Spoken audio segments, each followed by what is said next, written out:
एक ही वीडियो में पूरा का पूरा फार्मूला आपको रिवीजन करने को मिलेगा। ठीक है। हेलो दोस्तों, मैं गुलशन कुमार और आप लोग देख रहे हैं गुलशंस वर्ल्ड। आपका स्वागत है आपके अपने यूट्यूब चैनल गुलशंस वर्ल्ड में। तो एक ही वीडियो में पूरा का पूरा आपका फार्मूला देख लेंगे, रिवीजन कर लेंगे और ये आपको बहुत यूज़फुल होने वाला है, बहुत ही हेल्पफुल होने वाला है यह वीडियो आपको। ठीक है। तो चलिए शुरू करते हैं। चैप्टर 1 है, सबसे पहले चैप्टर 1 से शुरू करते हैं। ठीक है। चैप्टर 1 में आपको मिलेगा यूक्लिड विभाजन प्रमेय। आप पढ़े होंगे क्या, यूक्लिड विभाजन प्रमेय। और यूक्लिड विभाजन प्रमेय क्या होता है, ए बराबर बी क्यू प्लस आर होता है। याद रहेगा, ए बराबर बी क्यू प्लस आर होता है। ठीक है। जहाँ ए एक संख्या होती है और बी भी एक संख्या होती है और क्यू उसका क्विटेंट होता है और आर रिमाइंडर होता है। ठीक है। हो जाएगा याद, कोई दिक्कत नहीं। चलते हैं। अगर मान लीजिए कोई संख्या n दिया हो और इसको सम पूर्णांक के रूप में रिप्रेजेंट करना हो तो कैसे करेंगे, 2n के रूप में करेंगे। कैसे करेंगे, 2n के रूप में करेंगे। और विषम संख्या पूछ दे तो वही 2n में एक ऐड कर देने पर वो संख्या विषम हो जाती है। मान लीजिए एक 8 एक सम संख्या, ठीक है, उसमें एक ऐड कर देंगे तो विषम संख्या हुआ कि नहीं, पहले देखिए हुआ कि नहीं, हो जाएगा, जरूर होगा। क्यों, क्योंकि प्रूव्ड है भाई, प्रूव करके ही फार्मूला दिया गया है आपको। ऐसे वैसे नहीं ना उठा के कोई फार्मूला दे दिया, प्रूव किया हुआ फार्मूला है, इसलिए मिला आपको। तो विषम संख्या का क्या हो जाएगा, रिप्रेजेंट करने का 2n+1 होगा, जहाँ n क्या हो गया, प्रकृत संख्या हो गया। प्रकृत संख्या मतलब गिनती की संख्याओं को प्रकृत संख्या कहा जाता है। ठीक है। प्रकृत संख्या मतलब एक से अनंत तक, एक से गिनती जो शुरू हुई वो अनंत तक जाए वही होती है, क्या होती है, प्रकृत संख्या, यानी सम, नेचुरल नंबर होता है। ठीक है। चलते हैं आगे।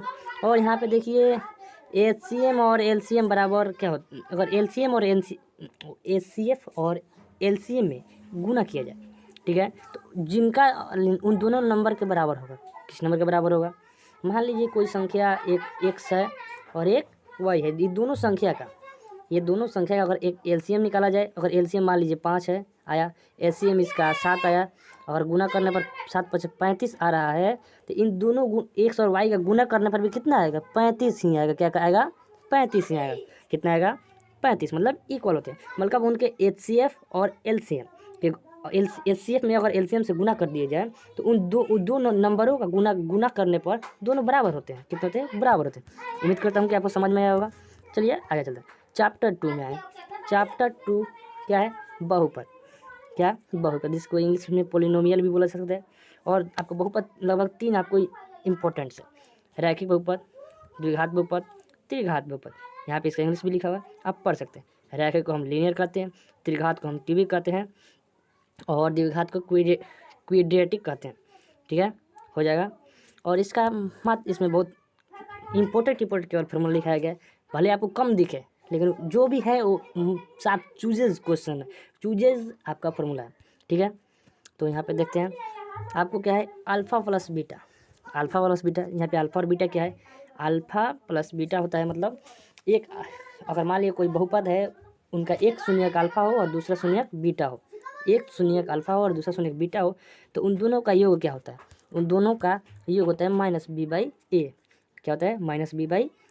और वहीं अल्फ़ा और बीटा का गुना किया जाए तो कितना होता था, c/a। कितना होता है, c/a होता है। ठीक है।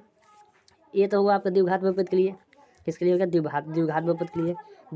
अगर पूछ दिया जाए द्विघात बहुपद में कितने शून्यक होंगे, तो देखिए किसी भी बहुपद में उसका अधिकतम पावर देखिए। मान लीजिए सबसे, अगर किसी, मान लीजिए यहाँ पे हम लिख दिए x⁵ plus x⁵ plus 2 minus x⁵ यह एक समीकरण हम लिख दिए और इक्वल टू हम 0 कर दिए। ठीक है, इक्वल टू हम 0 कर दिए। तो अगर हम पूछ दिए इसका शून्य कितने होंगे, ठीक है, तो यहाँ पे 5 है, यहाँ पे 3 है और यहाँ पे 6 है, तो इसमें सबसे ज़्यादा पावर किसका कहाँ दिख रहा है, ये 5 है, ये 3 है, मतलब 3 से बड़ा 5 और 5 से बड़ा यहाँ 6 दिख रहा है, 6। तो इसका कितना शून्य हो जाएंगे, 6। कितने शून्य हो जाएंगे, 6। तो यही द्विघात बहुपद में अगर पूछ दिया जाए कितने शून्य होंगे तो 2 होंगे।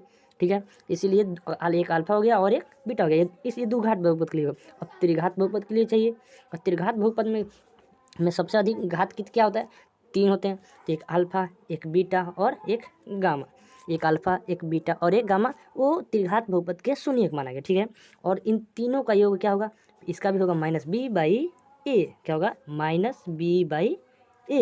और यहाँ पे पूछ दिए, और यहाँ पे 3 है। ठीक है, अब अल्फ़ा में बीटा से गुना किया जाए, बीटा में गामा से, और गामा में अल्फ़ा से गुना करने पर, और इन तीनों को जोड़ दिया जाए, क्या किया जाए, जोड़ दिया जाए, इन दोनों को जोड़ दिया जाए तब कितना होगा, तब होता है C/A। तब कितना होता है C/A, alpha beta plus beta gamma plus gamma alpha equal to होता है C/A।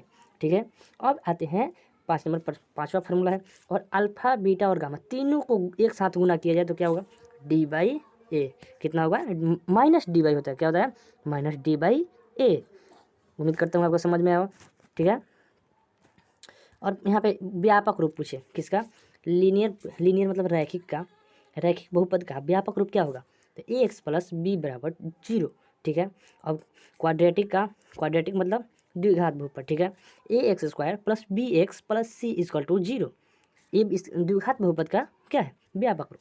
और क्यूबिक मतलब होता है त्रिघात बहुपद, और इसका व्यापक रूप ax³ + bx² + cx + d = 0। ठीक है, याद रहेगा। कोई डाउट, अगर कोई डाउट हो कमेंट कीजिए, फटाफट कमेंट कीजिए। ठीक है, अब आए हम चैप्टर 3 में। ठीक है, चैप्टर 3 में अगर मान लीजिए कोई समीकरण दिया है a1 x² + b1 x + c।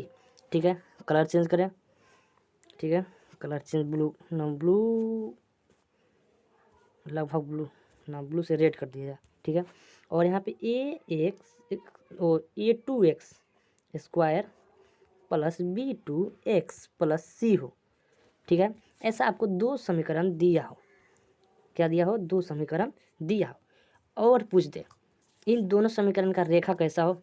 इन मान लीजिए इसका एक रेखा निकाला जाए और इसका एक रेखा निकाला जाए तो कैसे होंगे, इनका हल कितना होगा, ये कैसा निकाय है, इन दोनों के, इन्हीं 2 समीकरण के बीच का इन दोनों समीकरण जो है ना, इसी के बीच का बात विचार, रिश्ता, संबंधी, नाता, हितैषी, मित्रता, ये सब इसी के बारे में जो कुछ पूछना हो इसी 2 समीकरण के बारे में चैप्टर 3 में पूछेगा। ठीक है, तो बस ये 2 समीकरण याद रखिएगा। ठीक है, अब इसी 2 समीकरण से आपका फॉर्मूला बना हुआ है। ठीक है, अगर a1/a2 और b1/b2 बराबर ना हो, क्या हो, बराबर ना हो, तब क्या होगा, संगत होंगे। अद्वितीय हल होगा मतलब एक ही हल होगा। कितना हल होगा, एक ही हल होगा।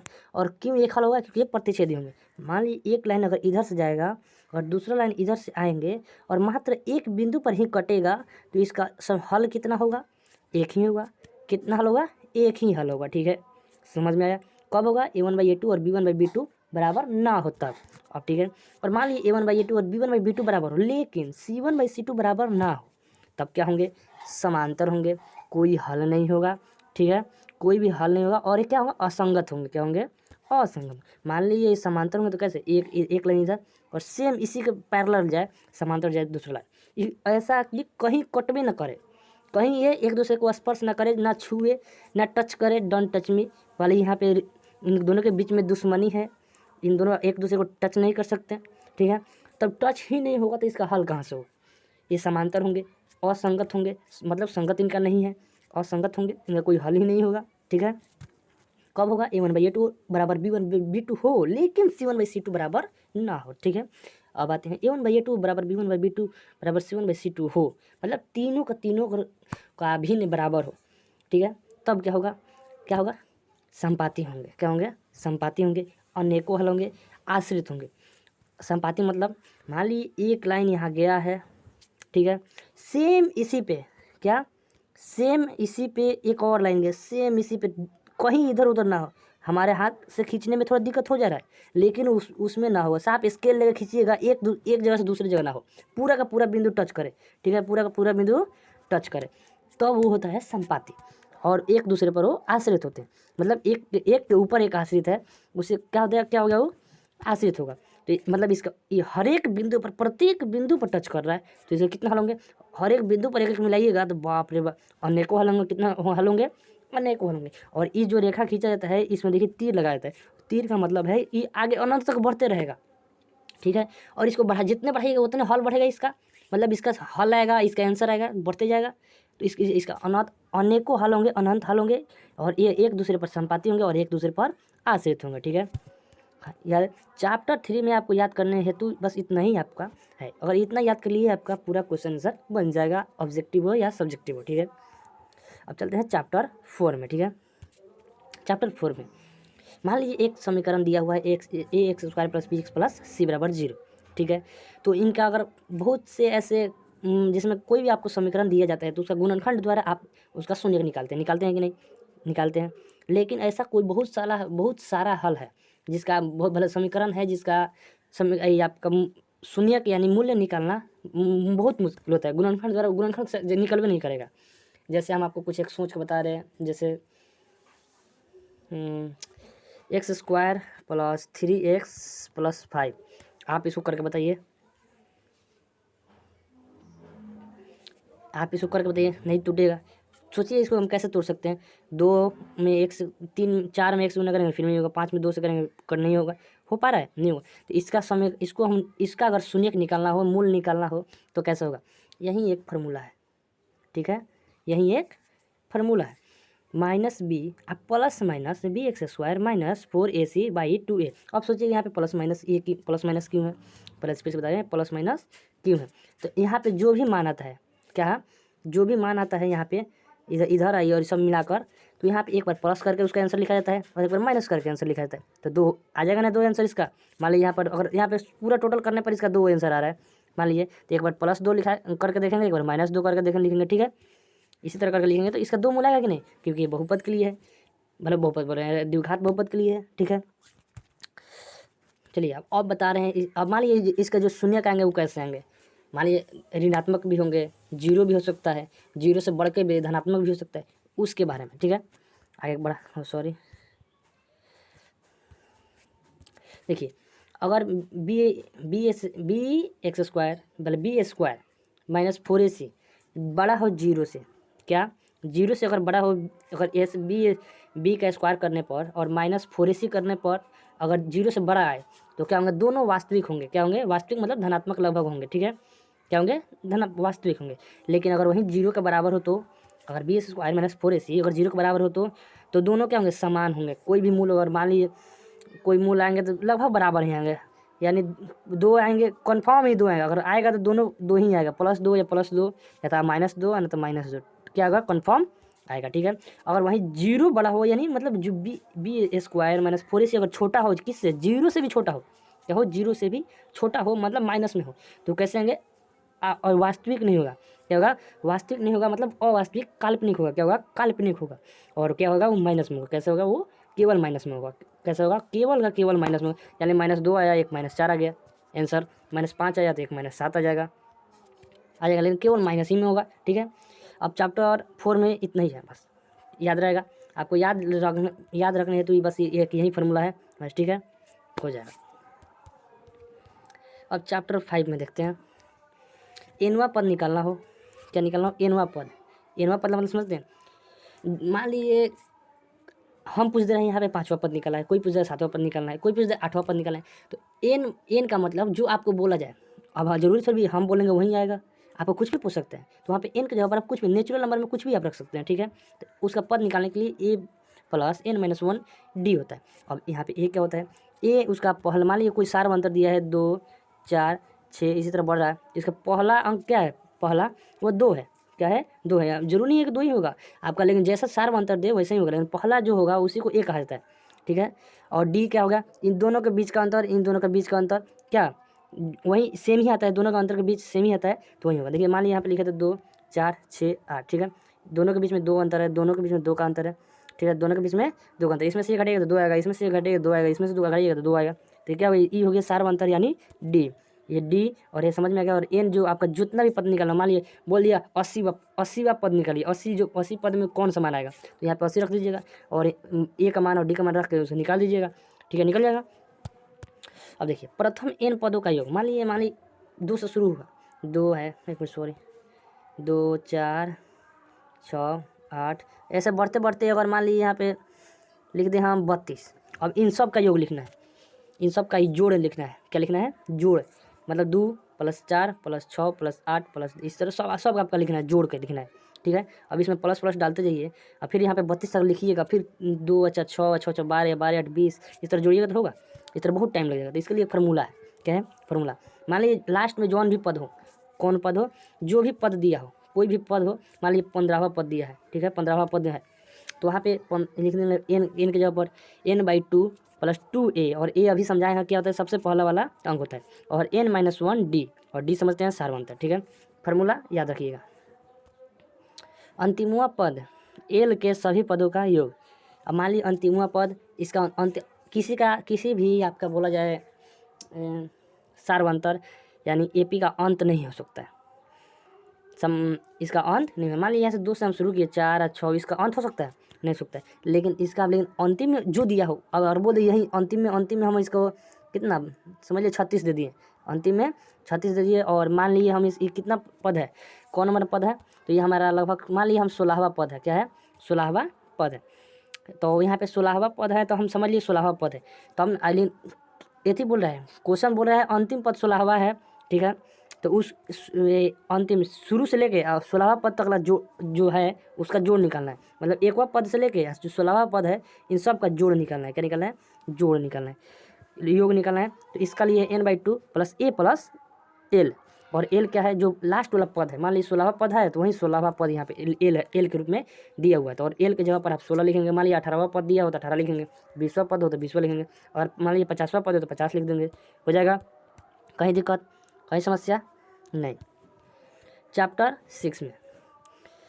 6 में सर्वांशम में आप पढ़े होंगे एस मतलब साइड एंगल साइड, ठीक है। इसके इस समझेंगे, साइड एंगल, और साइड से कोई भी इसी क्या होता है, त्रिभुज हो, कोई भी आकृति सर्वांशम होता है, ठीक है। साइड एंगल और साइड, और उसके बाद होता है ट्रिपल ए, मतलब एंगल एंगल एंगल। अगर तीनों एंगल बराबर हो, मान लीजिए एक त्रिभुज है, ये तीनों का एंगल इस बड़ा त्रिभुज के एंगल के बराबर है। मान लीजिए इसका 50 और 50, इसके बाद 70, कितना हुआ 7 5 12 और 12 7, 70 रख दिए। तो इसका भी 50 70 और 70 है। तो तीनों क्या हो, दोनों क्या हो, सर्वांशम हो, क्योंकि एंगल से एंगल तीन दोनों त्रिभुज का एंगल अगर सेम हो तो क्या होंगे, वो सर्वांशम होंगे। और एस मतलब साइड साइड साइड, और साइड के हिसाब से भी वो क्या होंगे, बराबर होंगे। बस ये तीनों याद रखिएगा। और मान लीजिए एक कोई त्रिभुज है, यहाँ पे त्रिभुज बना भी दिया गया है, ठीक है। और ये जो रेखा गया ना, ये रेखा इन दोनों को, इसको और इसको बराबर में, और इसको बराबर में बांटा गया है। किसमें बराबर हिस्सों में बांट दिया हो, मतलब आधा आधी काट दिया हो ना, होता है कि आधा आधी काट दिया। तो और जब काटता है तो ये रेखा और जो नीचे वाला जो है ना, नीचे वाला रेखा, ये दोनों क्या होंगे, पैरेलल होंगे। क्या होंगे? पैरेलल, यानी एक समांतर होंगे। मान लीजिए एक लाइन एक दो लाइन पैरेलल है, सेम उस तरफ पैरेलल होंगे। क्या होंगे? पैरेलल। यहाँ पे पैरेलल है, तो अब इसी सिचुएशन में क्या होगा, PS और QS मतलब E और E बराबर, भले इसका भिन्न बराबर PT और TR का, ये दोनों क्या होते हैं, इक्वल होते हैं। क्या होते हैं? इक्वल होते हैं। और इसका मान आप आराम से निकाल सकते हैं। और ये पाइथागोरस परिमेय दिया हुआ है। मान लीजिए कोई भी एक त्रिभुज में त्रिभुज, अगर तीनों त्रिभुज, एक त्रिभुज के तीनों कोनों का योग कितना होता है, 180, और उसमें एक क्या हो, 90 हो। क्या हो? एक 90 हो। तो अब इसका मान, लेकिन अगर भुजाओं का मान निकालना हो तो ये हो गया कर्ण। क्या हो गया? लंब, आधार और कर्ण। तो क्या होता है, EAC स्क्वायर बराबर AB प्लस BC, ये दोनों के स्क्वायर के बराबर ये अकेले का स्क्वायर होता है। यही है एक पाइथागोरस प्रमेय। मतलब ई का स्क्वायर किया जाए तो इन दोनों के स्क्वायर के बराबर होता है, ठीक है। याद रखिएगा, बस इतना ही है इसमें। अब चैप्टर में ना जाए। मान लीजिए आपको एक बिंदु PX1 और Y1 दिया है, दूसरा बिंदु यहाँ पे X2 और Y2 दिया हुआ है, ठीक है, हो गया। और इन दोनों के बीच की दूरी निकालना। मान लीजिए एक यहाँ पे बिंदु है और यहाँ पे बिंदु है, इन दोनों को मिलाने का, तो यहाँ पे दूरी चाहिए ना, इसको मालूम होना चाहिए कि नहीं, दूरी। तो इसका दूरी निकालने के लिए क्या है, X2 - X1 का स्क्वायर प्लस Y2 - Y1 का स्क्वायर। याद रहेगा, X2 - X1 का स्क्वायर प्लस Y2 - Y1 का स्क्वायर, हो जाएगा, कोई दिक्कत नहीं। और मान लीजिए यहाँ पे एक बिंदु दिया है, दो बिंदु, और एक यहाँ पर बिंदु कहीं दे दिया गया, और इसको M1 भाग है, इसका मान M1 है मान, और इसका M1 दूरी है, मतलब दूरी का अनुपात दिया है। किसका अनुपात दिया है? दूरी का अनुपात। तो अब इसका लेकिन निर्देशांक क्या होगा, निर्देशांक मतलब ये बिंदु है ना, तो इसमें X के जगह पर कौन होगा और Y की जगह पर कौन होगा, ठीक है, यही निर्देशांक होता है, ठीक है। तो इसके लिए यहाँ पे आपको निर्देशांक के लिए फॉर्मूला लिखा है M1 और X2, M1 गुने X2 प्लस M2 गुने X1, भाई M1 प्लस M2 सेम यही है M1 इंटू Y2 और M2 into Y1 by M1 plus M2, ठीक है। और यहाँ पे X का माना जाएगा और यहाँ पे Y का माना जाएगा, ठीक है, कोई दिक्कत नहीं। किसी रेखा का मध्य बिंदु का निर्देशांक, मान लीजिए रेखा अगर ऐसा खींचा है और बोला जाए कि हम मान दी, अब आप नापिएगा तब जगह, तो मान लीजिए अगर डायरेक्ट हम बोला जाए ये मध्य बिंदु है, तो लगभग आपसे गलत भी हो सकता है, कोई हाथ इधर उधर हो गया तो गलत भी हो सकता है, ठीक है। इसलिए यहाँ पे डायरेक्ट पूछ रहा है, अगर मध्य बिंदु का निर्देशांक मालूम चल जाए कि x के जगह पर 5 होगा और y के जगह पर 6 होगा, तो हम इधर से देख लेंगे 5 के सिक में ये है और 6 के सिक में ये है, तो यहाँ पे यही बिंदु होगा, ठीक है। तो इसका निर्देशांक कैसे निकलेगा, तो यहाँ पे x1 + x2/2 y1 + y2/2, ठीक है, हो जाएगा। मध्य बिंदु का निर्देशांक का फॉर्मूला मालूम चला गया, कोई दिक्कत नहीं। और एक जरूर देता है आपके सब्जेक्टिव में, आपको एक क्वेश्चन पूछता है त्रिभुज का क्षेत्रफल, मान लीजिए निर्देशांक ज्यामिति में से एक बिंदु यहाँ है, एक बिंदु यहाँ है और एक बिंदु यहाँ है, और ये तीनों त्रिभुज बना रहे हैं, क्या बना रहे हैं, त्रिभुज बना रहे हैं। त्रिभुज का क्षेत्रफल पूछ दे, इसी त्रिभुज का क्षेत्रफल पूछ दे, क्या पूछ दे, क्षेत्रफल पूछ दे, तो कैसे कीजिएगा, तो इसका होता है x1, जहाँ x1 के जगह पर x1 मान लीजिए, एक मिनट फिर से हम बता रहे हैं, ये रेखा है और यहाँ पे एक बिंदु है, एक यहाँ पे बिंदु है और एक यहाँ पे बिंदु है, यहाँ पे x1 y1 x2 और y2 हो, ठीक है, और यहाँ पे x3 और y3 हो। तो अब इन्हीं के क्या करना है, क्षेत्रफल निकालना है, तो यहाँ पे x1 और y1 x2 y2 x3 और y3 के माध्यम से हम क्या कर सकते हैं, निकाल सकते हैं इसका क्या निकाल सकते हैं, क्षेत्रफल। तो x1 हो तो y2 और -3 मतलब y3 इतना याद रखिएगा, तीनों एक एक लाइन हो, 1 2 3 है, ठीक है, कोई दिक्कत नहीं है। x1 है तो y2 और y3 लाइएगा, ठीक है, प्लस x2 है तो y3 और y1 ला दीजिए, क्योंकि 1 2 और 3 इसमें रिपीट कोई नहीं होगा। देखिए मान लीजिए यहाँ पे 1 है 2 है 3 है, इसमें डबल 1 चाहे डबल 2 चाहे डबल 3 है, इसमें बता रहे हैं हम, प्लस अगर बीच में आ गया उसके बाद नहीं, लेकिन इसी में इतना ही में देखिए नहीं है, इसमें भी देखिए नहीं है, ठीक है। ये आपके लिए थोड़ा लाभदायक हो सकता है, ठीक है। x1 y2 - y3 x2 y3 - y1 x3 y1 - y2, ठीक है। किसका फॉर्मूला है, त्रिभुज के क्षेत्रफल का, ठीक है। लंबा वीडियो हो रहा है इसलिए इतना ही तक रन दे रहा है, आगे का जो आप बच गया वो हम नेक्स्ट वीडियो में लाएंगे। जय हिंद जय भारत। वीडियो अच्छा लगा तो लाइक कर दें और चैनल को सब्सक्राइब कर दें।